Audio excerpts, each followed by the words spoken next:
अख्तर शरणपुर गांव में अपनी पत्नी गुलशन के साथ रहता था। अख्तर अपनी गरीबी से बहुत परेशान था। न उसके पास खुद की जमीन थी, न पैसा की रोजगार कर सके।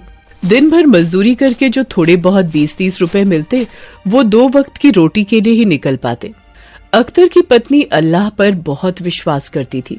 वो रोजाना अपनी 5 वक्त की नमाज पढ़ा करती थी। एक दिन जब वो नमाज पढ़कर खड़ी होती है, अरे गुलशन, तुम्हारे ये खुदा को मानने और 5 टाइम की नमाज पढ़ने का कोई फायदा नहीं है। ये अल्लाह भी बड़ा कठोर दिल वाला है, कोमल हृदय की आवाज नहीं सुनेगा। मत किया कर इतना अल्लाह की इबादत। आज तक अल्लाह ने तेरी सुनी है जो अब सुनेगा। वही गरीबी में दिन काट रहे हैं और इतने सालों से औलाद का सुख नहीं मिला, वो अलग दुख है हमारे भाग्य में। पर मुझे विश्वास है अल्लाह हमारी जरूर सुनेंगे। मुझे अपनी इबादत और अल्लाह पर पूरा भरोसा है। अल्लाह एक दिन हमारी जरूर सुनेंगे, हमारे सारे दुखों को एक दिन जरूर दूर करेंगे। अल्लाह के घर देर हो सकती है, अंधेर नहीं। चल देखता हूँ तेरे अल्लाह तेरी दिन रात नमाज पढ़ने और इबादत करने का कितना फल देते हैं। अभी मैं काम पर जा रहा हूँ, देखता हूँ कहीं मजदूरी का काम मिल जाए। गुलशन को अपने अल्लाह पर पूरा भरोसा था, पर अख्तर अल्लाह पर बिल्कुल भी विश्वास नहीं कर पाता था।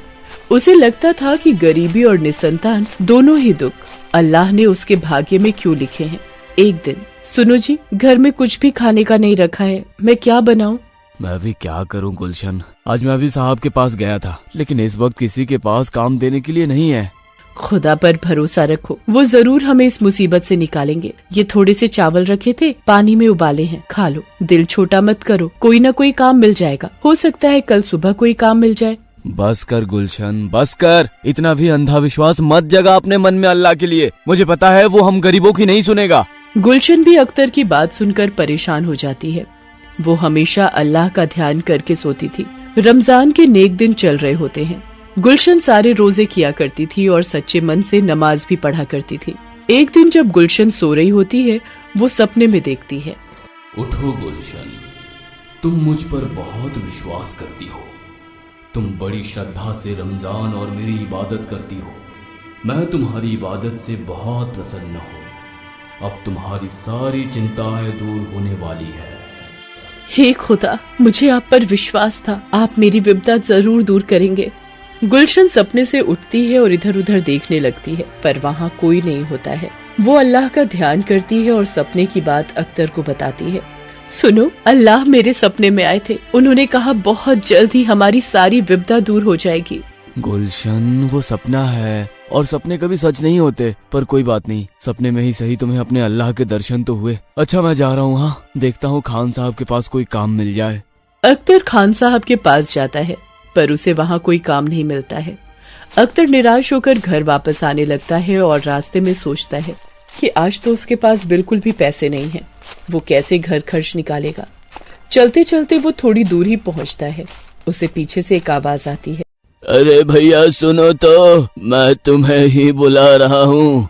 जी बोलिए, क्या काम है? जब तुम खान साहब के पास काम मांग रहे थे, मैं वहीं पर बैठा था और तुम्हारी बातें सुन रहा था। मैं तुम्हारे जैसे ही किसी व्यक्ति की तलाश में था बेटा। क्या तुम मेरे लिए काम करना चाहोगे? मैं तुम्हें अच्छे दाम दूंगा। क्या नाम है तुम्हारा? हाँ हाँ, मेरा नाम अख्तर है। मुझे अभी पैसों की बहुत जरूरत है। आपकी बड़ी मेहरबानी होगी अगर मुझे कोई काम मिल जाए तो। बताइए ना, मुझे क्या करना होगा? अख्तर, मैं बहुत बूढ़ा हो चुका हूँ। कुछ सालों से मेरी इच्छा थी कि मैं मक्का से जमजम का पानी लाऊं और यहाँ जरूरतमंद लोगों को मस्जिद में दूं, पर मेरी उम्र इतनी हो चुकी है कि मैं थोड़ा दूर भी चलकर थक जाता हूँ। क्या तुम मेरे लिए मक्का की परिक्रमा कर सकते हो और वहाँ का पानी भरकर ला सकते हो? यदि हाँ, तो मैं तुम्हें इस पूरे काम के लिए 1 लाख रुपए दूंगा। बूढ़े व्यक्ति की बात सुनकर अख्तर को 2 मिनट के लिए विश्वास नहीं हुआ कि अचानक 1 लाख रुपए कमाने का उसे मौका मिल गया। उसने सपने में भी 1 लाख रुपए कमाने का नहीं सोचा था। अख्तर ने बूढ़े व्यक्ति को एकदम हाँ कह दी, क्योंकि उसे पता था कि वो इस वक्त गरीबी और लाचारी में किस तरह दिन काट रहा था। उसके पास कोई काम नहीं था। अख्तर बूढ़े व्यक्ति से बोला, ठीक है बाबा, मैं आपका काम कर दूंगा। मैं मक्का से जमजम का पानी ले आऊंगा बाबा। ठीक है, तुम कल सुबह ही मक्का के लिए निकल जाओ। फिर जब तुम वापस आओगे तो मैं तुम्हें पूरी रकम दे दूंगा। ये कुछ पैसे रखो, रास्ते में तुम्हारे काम आएंगे।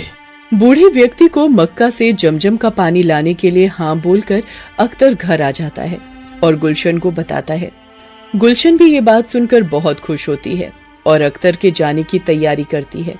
अगले दिन सुबह अख्तर मक्का के लिए निकल जाता है। वो तो सिर्फ इसी इच्छा से पानी लेने जा रहा था। जैसे ही वो जमजम का पानी ले आएगा उसे रकम मिल जाएगी, जिससे उसकी गरीबी दूर होगी। अख्तर मक्का पहुंच जाता है और परिक्रमा कर जमजम का पानी भर लेता है। अख्तर अकेला ही मक्का के लिए निकला था, इसलिए जब वो अकेला आ रहा होता है, रास्ते में उसे बहुत से लोग मिलते हैं जो अल्लाह की इबादत कर रहे होते हैं। अख्तर भी अल्लाह की इबादत करता हुआ वापस आ रहा होता है। आते समय अख्तर को एक झाड़ी के पास से आवाज आ रही होती है, कोई 2 घूंट पानी पिला दो, बहुत प्यास लगी है। प्यास के मारे मेरा गला सूख रहा है। कोई मेरी मदद करो। अरे आप कौन है बाबा, और यहाँ कैसे, वो भी इस हालत में? मैं यहीं पास के गांव में रहता हूँ। मेरी आंखें नहीं है बेटा, मैं देख नहीं सकता। भोजन की तलाश में गांव से दूर निकल आया, रास्ता भटक गया। मुझे बहुत प्यास लगी है बेटा, 2 घूंट पानी पिला दो, अल्लाह तुम्हारा भला करेंगे। क्या करूं, मेरे पास पानी पीने का नहीं है, बस यही जमजम का पानी है जो उन बूढ़े बाबा के लिए लेकर जाना है। अगर मैं ये पानी इन्हें पिला दूंगा तो उन्हें क्या बोलूंगा? ये पानी तो जरूरतमंद परेशान लोगों के लिए है, और लाचार बाबा को जो प्यास से व्याकुल हो रहे हैं, ऐसे तो नहीं छोड़ सकता ना। मैं इन्हें पानी पिला देता हूँ और उन बूढ़े बाबा को बोल दूंगा कि मैं पानी नहीं ला सका। शायद मेरी किस्मत में पैसा कमाना लिखा ही नहीं था। अख्तर उस व्यक्ति को मक्का का जमजम का पानी पिला देता है। व्यक्ति की प्यास बुझ जाती है। वो अख्तर को शुक्रिया कहता है, बेटा आज तुमने इस बुरे वक्त में मेरी सहायता की, मेरी प्यास बुझाई। अल्लाह तुम्हें हमेशा खुश रखे। बेटा आज तुमने मुझे अंध फकीर को पानी पिलाया है, मैं भी तुम्हें कुछ देना चाहता हूँ।